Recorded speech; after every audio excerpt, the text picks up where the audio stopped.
Today we'll talk about how can you add or change password on your Olymptrade app. We're going to figure out the solution or know how you can do that on your app.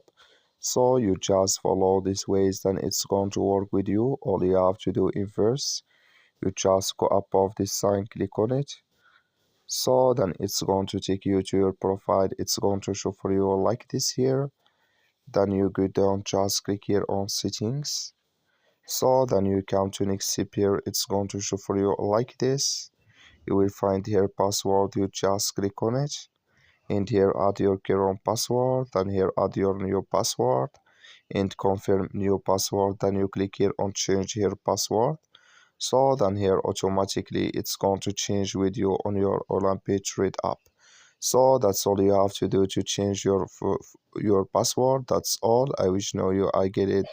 Thank you for watching. Don't forget to support us by like and subscribe.